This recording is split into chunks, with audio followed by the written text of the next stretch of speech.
Hey, what's going on? These are nephews. All right, Uncle Gio here with a new video. My niece sent me. Well, both my niece and my nephew sent me this. Why is blue so rare in nature? And when they sent me this, I was like,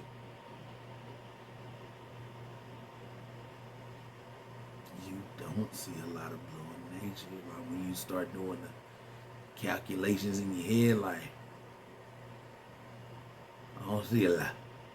That's crazy. So I can't wait to get it. I'm diving in. You understand? Oh, hold on. But we do that.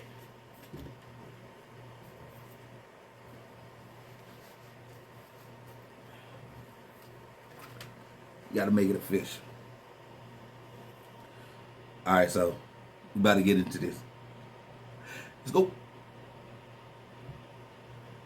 There are no blue tigers, no blue bats, no blue squirrels, no blue dogs. Even blue whales aren't that blue. Animals come in pretty much every color, but blue seems to be the rarest. What's cool though is when we do find a blue animal, they're awesome looking. Nature doesn't do halfway with blue. To understand why this is, we're going to journey through evolution, chemistry, and some very cool physics. But first, we're going to need to understand why animals are any color at all. And to do that, we need to go look at some butterflies. Because butterflies are awesome, and if you don't think so, you're wrong. This is Bob Robbins. He's curator of Lepidoptera at the National Museum of Natural History in Washington, D.C. Butterflies are awesome. Make no mistake about it. They're a group of moths that evolved to be active during the day. And if you're active during the day, that means that you have an advantage. You can use light to communicate. You probably realize this, but out of all insects, butterflies display the brightest and most detailed patterns. And there's a good reason for that. The colors in butterfly wings deliver messages like, I'm toxic, or I'm a male and this is my territory. But not all butterfly colors are created equal. If we zoom way in on a butterfly wing, we see the colors come from tiny scales. It's actually how moths and butterflies get their scientific name. Oranges, reds, yellows, browns, those scales all contain pigments, organic molecules that absorb every color except what we see. Black scales absorb all colors. Animals from butterflies to birds to you and me don't make these pigments from scratch. They're made from ingredients in our diet. You might know this thanks to flamingos. They're born gray, but turn pink thanks to pigments called carotenoids in crustaceans they eat. So when it comes to these colors, you are what you eat. But not so for blue. Blue is different. If you move the camera, if you can see that the color changes as you move the camera. It does. It's like a hologram thing. Yeah. And this is because there's no blue pigment in these butterflies. Wait, so they're blue, but they're not really blue. That's correct. Yes. You're lying to me, butterfly. These are blue morpho butterflies, maybe the prettiest butterflies of all. I mean, they did make it the butterfly emoji. The blue color isn't from a pigment. The blue comes from the shape of the wing scale itself. And when I learned how this works, it kind of blew my mind. If we zoom way in on a blue wing scale, we see these little ridges. If we slice across the scale and look closer, we see those ridges are shaped like tiny Christmas trees. The arrangement of branches is what gives morpho wings their blue color. When light comes in, some bounces off the top surface, but some light passes into the layer and reflects off the bottom surface. For most colors of light, waves reflecting from the top and bottom will be out of phase. They'll be canceled out, and that light is removed. But blue light has just the right wavelength. The reflected light waves are in sync, and that color makes it to our eye. This hall of mirrors only lets blue light escape. There's even a pigment at the base that absorbs stray red and green light to make the blue even more pure. That's how we get this awesome iridescent blue, the microscopic structure of the wing itself. All of this happens because of the way light bends when it moves from air into another material. So if we fill all those tiny gaps with something other than air, like alcohol, the blue disappears. Technically, this changes the index of refraction, but in plain English, that means blue light is no longer bent the right way.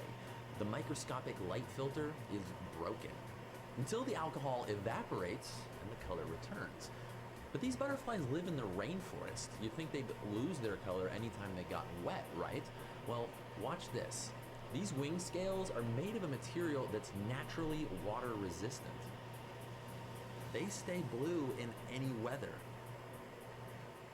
So what about this blue jay feather? If we look through it, the color completely disappears. No blue pigment. Each feather bristle contains light-scattering microscopic beads, spaced so everything but blue light is canceled out. Unlike the highly ordered structures we find in butterfly wings, these feather structures are more messy, like a foam. So instead of changing as we move, the color's more even from every direction. Peacock tail feathers, again, it's the shape of the feather, not pigment. But the light reflecting structures here are more ordered, like a crystal, so it's brighter from certain angles. There's even a monkey. Whoa. Let's keep this PG. Even that color is made by the adding and subtracting of light waves thanks to structures in the skin. And yes, even your blue eyes are colored by structures, not pigments. Outside of the ocean, almost exclusively, the bluest living things make their colors with microscopic structures, and each one's a little different. No vertebrate, not a single bird or mammal or reptile that we know of, makes a blue pigment on its body. In fact, there's only one known butterfly that's cracked the code for making a true blue pigment. Blue as a pigment in nature is incredibly rare, but there's one exception so far that we know about, and these are over here called the olive wings. They have evolved a blue pigment, and they're not very common, and we don't know very much about them, and I don't know of any other blue pigments. That's a really special butterfly. But why is almost all of nature's blue made from structures and not pigments, like everything else? I've asked this question to several scientists that study color, and here's their best theory so far. At some point way back in time, birds and butterflies evolved the ability to see blue light, but they hadn't yet evolved a way to paint their bodies that color. But if they could, it'd be like going from early beetles to Sergeant Pepper's beetles. It meant new opportunities for communicating and survival. Creating some blue pigment out of the blue would have required inventing new chemistry, and there was no way to just add that recipe to their genes. It was much easier for evolution to change the shape of their bodies ever so slightly at the microscopic level and create blue using physics instead. They solved a biology problem with engineering. What I love about this is that these colors have fascinated curious people for hundreds of years. After looking at peacock feathers through one of the first microscopes back in the 1600s, Robert Hooke wrote, "These colors are onely fantastical ones."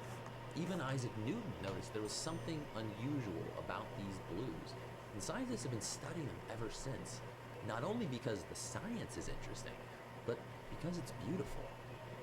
Thanks for watching, and stay curious. Okay. All right, so you think you're the worst joke to me? Oh, without any question. I've been doing this a long time. Okay. So there was a dance, and the butterfly wasn't there. How come? There's a dance and the butterfly wasn't there. It was a mothball.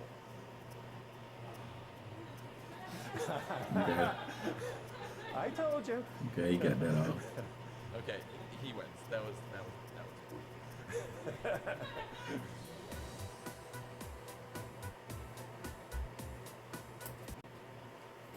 Okay, wow, that's fascinating, man. When you think about it, like, no pigment. You know what I mean? Just all reflections and patterns. I ain't into the science world like that, like I should be. But that right there, that's crazy.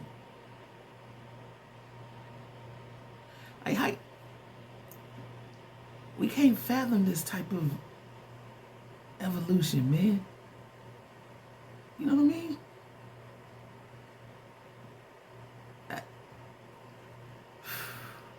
Hey, thank y'all. My niece and my nephew, I want to thank y'all for sending me this, man. This is crazy.